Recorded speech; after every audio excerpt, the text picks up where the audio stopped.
The train whistled long and low as it crawled into Dry Creek Station, a ghost of steel in the desert heat. The sun sat heavy over the canyon's rim, casting long shadows across the gravel and broken fence posts. Not many came here. Not many left. When the engine hissed to a halt, no one expected anything more than a shipment of oats and maybe a new bolt of cloth for old Mrs. Haskins. But then she stepped down, or tried to. A woman in white, the hem of her dress streaked with soot and torn as though she'd run through brush. Her veil was gone, her gloves mismatched, and her boots far too worn for ceremony. She looked once toward the empty road beyond the tracks, blinked hard, then crumpled to her knees like a marionette with strings cut. Silence held the platform. A drunk leaned against a barrel, but said nothing. The stationmaster, wide-eyed, took half a step forward and stopped. Even the wind seemed to still. Then a voice cut through, low and rough. Someone helped the lady. Boots sounded against the wood, slow, deliberate. A tall, thin man with gray along his temples and a scar running from jaw to collarbone knelt beside her. He didn't look at the others. Didn't ask permission. "Ma'am," he said, quiet as water over stone. "Can you hear me?" She nodded once. Her lips cracked as they moved, forming a single word. "Water." He rose, walked past the gaping stationmaster, and returned with a dented canteen. When she drank, the crowd remembered how to breathe. A few turned away, muttering. The drunk wandered off, but the cowboy stayed kneeling. "Name's Bo," he said. "Bo Ransom. I've got a wagon just yonder. Shade. Bread if you're hungry." Her fingers clutched the canteen, like it might disappear.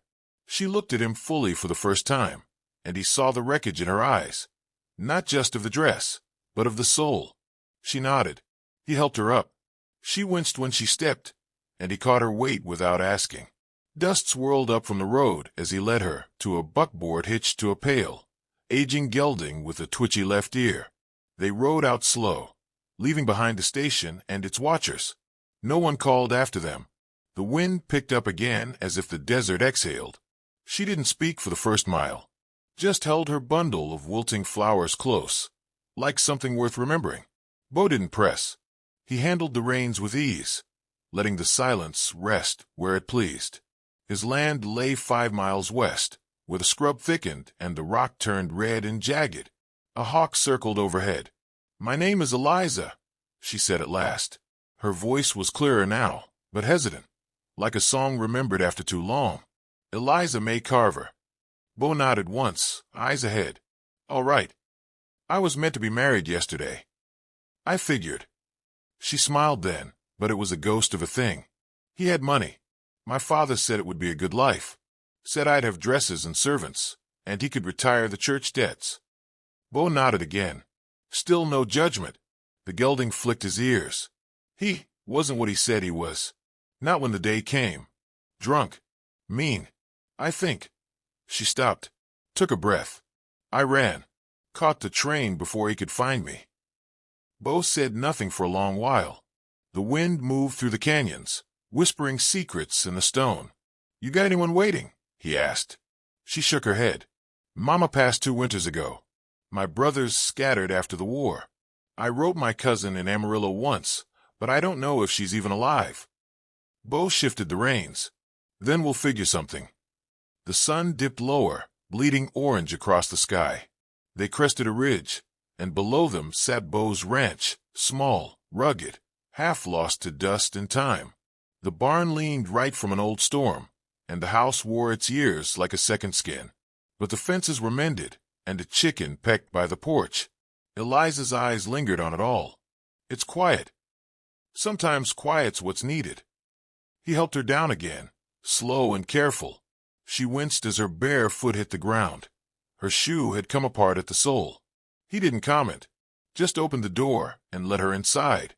The house smelled of cedar and old coffee. A rifle leaned against the far wall. A dog lifted its head but didn't bark. Bo set bread on the table, filled a chipped mug from the water barrel, then stepped back. "You eat. I'll get fresh sheets."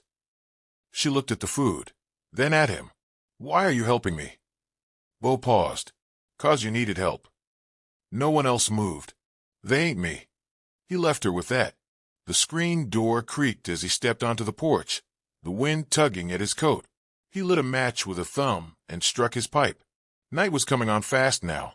Inside, Eliza sat alone, hands wrapped around the cup.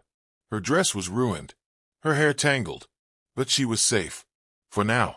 And from the edge of the hill, far off beyond the canyons, someone watched a trail of dust fade into the dusk. The desert taught silence. It taught how to move slowly, how to listen to the wind before speaking, and how to bury pain beneath a hard crust of dust and routine. Bo Ransom had learned all that and more. He rose early the next morning, just as the canyon shadows faded and the sky burned gold. He moved through chores like clockwork, feeding the chickens, checking the trough, brushing down the gelding, all while the house stayed still. Eliza hadn't stirred. He didn't blame her. By mid-morning, the sun was high and fierce, and Bo found her on the porch, sitting in one of the old rocking chairs. She wore a faded cotton dress he'd left folded on the edge of the bed. It had belonged to his late sister, a woman who once fought tooth and nail to keep this land going, even as the banks circled like buzzards. Eliza sipped from a tin cup, her eyes lost on the horizon. "You said your name's Bo. That's short for something." He gave a small shrug. "Beauregard. Don't use it." "I wouldn't either," she said, managing a real smile. Bo cracked a grin. "My mother named me before she knew better." They sat in quiet after that, but it wasn't uncomfortable. The kind that builds trust between strangers, not fast, but steady, like watching a seed take root. She finally said, "You fought." He nodded. "Rode with Hood's division in '64. Took a bullet through the side at Franklin. Crawled back home with a gangrenous wound and a pocket full of nothing." Eliza looked down. "I'm sorry." Bo waved it off. "Not looking for pity. War ends. Life doesn't. You patch what's left and keep walking." She held her breath a second. Then, "He'll come looking." Bo didn't ask who. He didn't need to. His name's Wallace. Wallace Pierce. His family owns a string of land in Arkansas. Big money. Big mouths. And you ran out on him mid-vows. She gave a bitter laugh. "Didn't even make it that far. I saw the way he looked at me that morning. Like he owned me. Like he could hurt me and nobody'd stop him." Bo chewed on that a moment. The wind picked up, rattling the porch boards. "Then you were right to run." She turned toward him, eyes wide with something close to gratitude. "You believe me?" "Ma'am," Bo said, leaning back in the chair. "Out here, a man's belief don't weigh near as much as his actions. You said he's a danger. I believe you. And if he comes around, we'll handle it." Eliza said nothing for a long time. Her gaze drifted to the barn, to the cracked water barrel, to the field struggling against the red earth. "This land, it's yours. Passed down from my father. What the war didn't take, drought nearly did. But it's mine. Why stay?" Bo took a deep breath. "'Cause this land's honest. If something dies out here, it does it proper. No lies. No pretending. You either fight to live, or you let go." Eliza stared at him. "That's the saddest and truest thing I've ever heard." A few days passed that way. Bo didn't press her, and she didn't press him. She helped where she could, collecting eggs, sweeping the floors, patching the ripped curtain by the sink. She moved with care, always looking over her shoulder, flinching when the wind slammed the door. But her voice grew steadier. Her laugh started to come easier. Some mornings, Bo caught her humming. And still he waited. The land taught patience too. It wasn't until the 6th day that a shadow broke across the ridge. Bo was working the fence line, hammer in hand, when he saw it. A lone rider, far off, barely more than a shape against the sun. He didn't move like a rancher or drifter. He rode like someone who expected things to move out of his way. A man used to being followed. Bo squinted. His stomach settled into a hard knot. He finished the last nail and walked back slow to the house. Eliza met him at the gate. She'd seen it too. Her face had gone pale, and she gripped her skirt like it might blow away. "He's here." Bo didn't answer right away. He unlaced the bandana from his neck and wiped the sweat from his brow. "Go inside. Stay low. Don't come out until I say." "I can help." He looked at her, and something in his eyes froze her. Not anger, not fear, just a weight, like an old tree ready to fall only when it chose. She nodded and slipped back inside. By the time Wallace Pierce reached the yard, Bo was waiting. No rifle in hand, no threat, just standing there, arms crossed, boots firm in the dust. Wallace dismounted like he was stepping onto a stage. He was young, maybe 30, dressed in black with silver conchos down his vest. His mustache was trimmed sharp, his boots polished despite the ride. "You Ransom?" he called, voice oily smooth. "I am. I've come for my bride." Bo said nothing, just watched. Wallace stepped forward. "Now I don't know what lies she's fed you, mister, but Eliza May is mine. She's got a duty, a promise made, and I don't aim to let some desert-dwelling mule thumper steal her from her rightful place." Bo chewed the inside of his cheek, then said, slow and clear, "She ain't property, and she ain't yours." Wallace's face darkened. "You know who I am. Don't matter. I've got men coming behind me. You make this hard, they'll burn this place to the ground." Bo stepped closer. "You'd best hope they ride faster than I shoot." The silence hung thick. Wind stirred the dust. A crow cawed in the distance. Wallace laughed then. "You got some backbone, old man. But I'm taking her. You want to stop me? You best draw." Bo didn't move. Not today. Wallace sneered and turned back toward his horse. Inside the house, Eliza watched from behind the curtains, heart hammering like a drum. She saw Wallace mount up, spit into the dust, and ride off. Bo didn't watch him go. He turned and walked back inside, jaw clenched. "He'll be back," Eliza whispered. Bo nodded. "Then we'll be ready." That night, Bo sat on the porch, oiling his rifle while the desert stars came out one by one.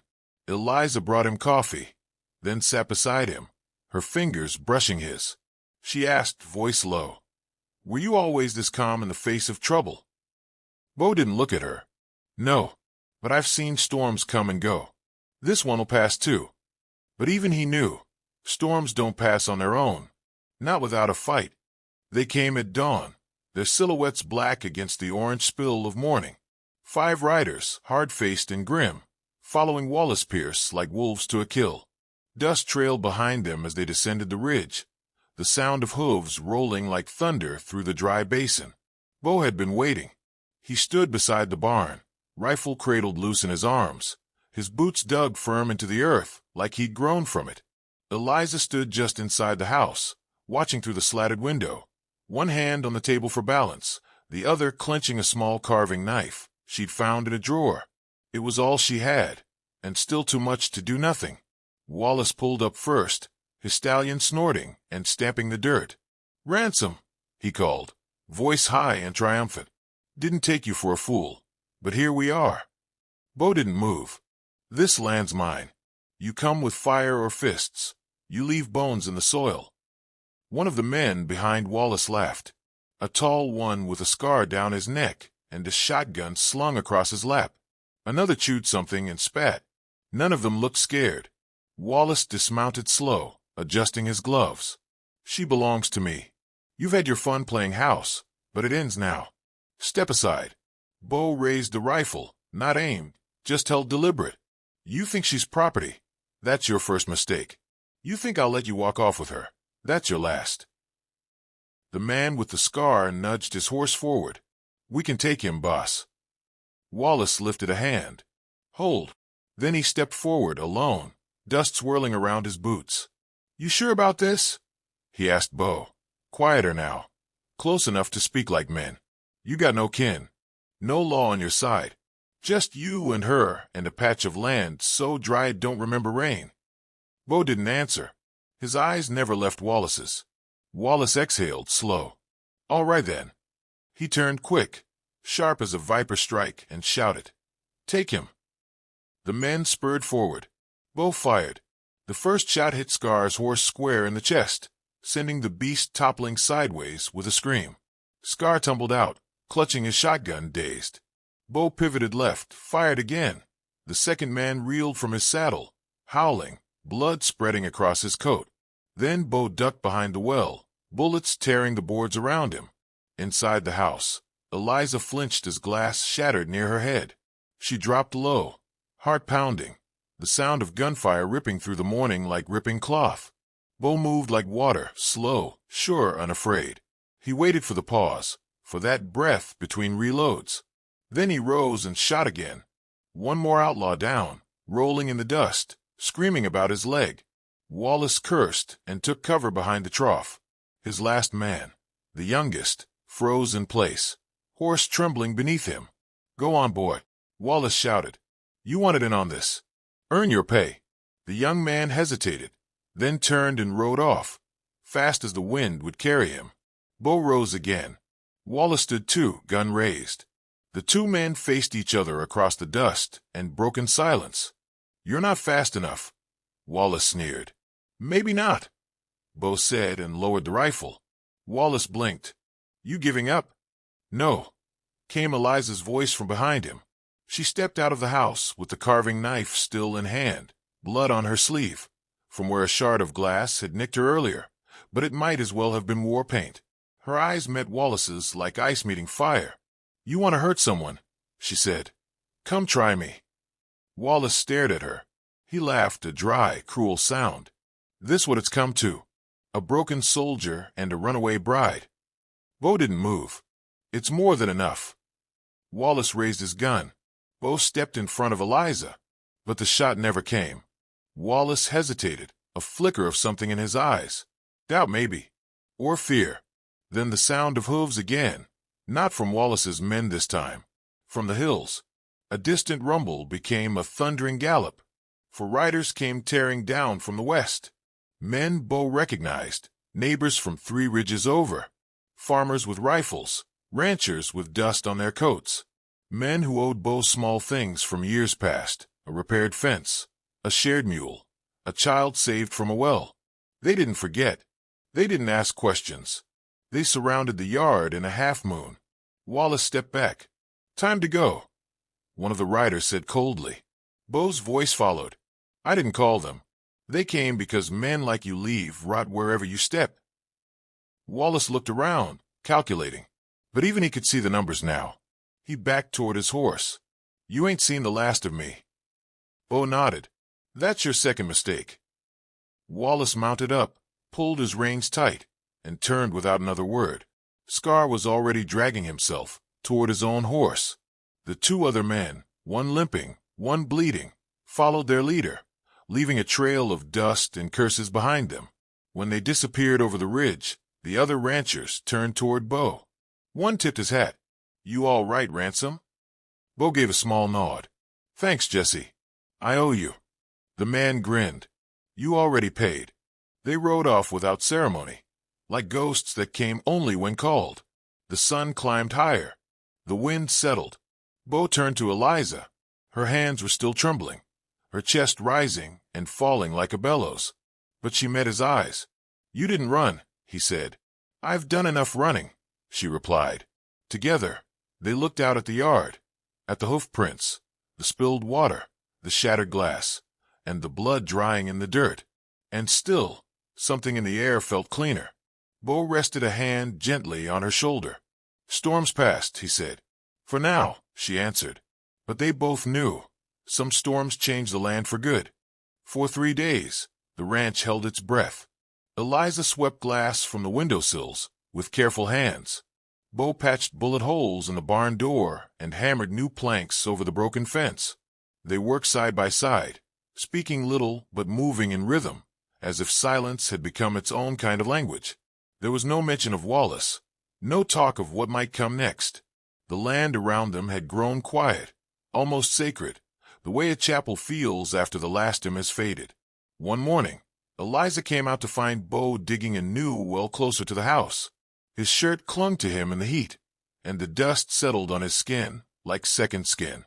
She brought him water without speaking, and he drank deeply, then looked up at her like she was sunlight after too long in the shade. "I didn't ask if you were staying," he said softly, wiping his mouth with the back of his hand. "No," she replied, setting the tin cup down. "You didn't."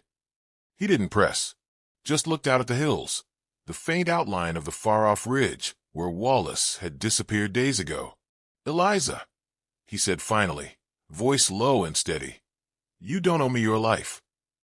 "I know. But if you want to stay," he said, "you'd be welcome. Not out of debt. Not out of pity." She took a step closer. Her dress was still the same one she collapsed in, though she'd washed it and patched the hem. The lace was frayed, the fabric sun-faded. Still, she held herself upright, like a queen with a crown of dust and determination. "I didn't come here looking for a man," she said. "Didn't expect kindness. Didn't expect to live, if I'm honest. But I think I came looking for a place where I didn't have to be afraid." Bo stared at her for a long time. Then he nodded, like her words had settled something in him. "Then you found it." He turned back to the well. She picked up a second shovel. By the week's end, the ranch was whole again, in its own way. The scars hadn't vanished, but they'd begun to fade. Bo fixed the upstairs window that had never quite closed. Eliza replanted the herbs in the garden plot. A dog wandered in from the hills, skin and bones, with a crooked ear, and refused to leave. Eliza named him Whiskey. Bo fed him bacon fat and muttered about the extra mouth. One evening, as twilight stretched across the fields, Eliza walked out to the edge of the property, where a lone tree stood like a sentinel. She carried nothing with her but the old locket she'd taken from her wedding dress. Inside was a photo, yellowed and cracked, her mother, smiling in a way Eliza barely remembered. Bo found her there as the stars came out. She was kind, Eliza said without turning. Gentle. Always said a home wasn't wood and nails. It was where you were safe to be broken, and still wanted. Bo leaned against the tree beside her. Sounds like she knew something the world forgot. I think I forgot too, for a while. They stood in silence as the breeze rustled the dry grass.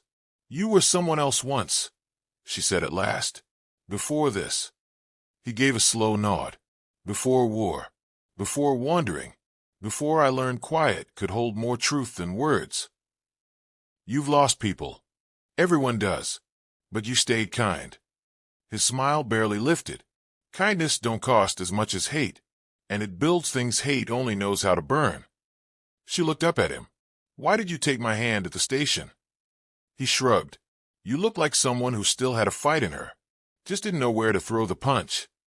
She laughed, and it felt like the first real sound in years. I've never had a home that wasn't borrowed. He reached out, touched her hand gently. Then let's stop borrowing. Behind them, the stars spread like a river of fire over the desert. The dog barked once, chasing after a shadow. The house stood warm in the distance, light glowing in its windows. It wasn't a castle, wasn't even fully straight, but it stood, and it welcomed, and that was enough. Weeks passed. No sign of Wallace. No lawman came with questions. Word must have traveled through the hills that Ransom's land was watched, and the girl in the wedding dress had fire in her bones. Trouble, it seemed, had learned where it no longer belonged. Eliza began keeping a journal. She wrote at the kitchen table in the mornings, while Bo fed the chickens and Whiskey chased sparrows. She wrote about dust and rain, and about the way Bo tilted his head when he listened, about a porch swing they'd build someday, about the peace that came, slow and sure, like water carving rock. One night, she closed the journal and whispered into the dark, Mama, I think I found it. Bo stirred beside her, but didn't wake. She placed the journal back in its place, kissed him gently on the temple, and lay down again. And the stars watched them sleep, and the earth held them tight, and the house, though old, did not creak that night, because it too knew the truth. Some homes are not built. They are chosen.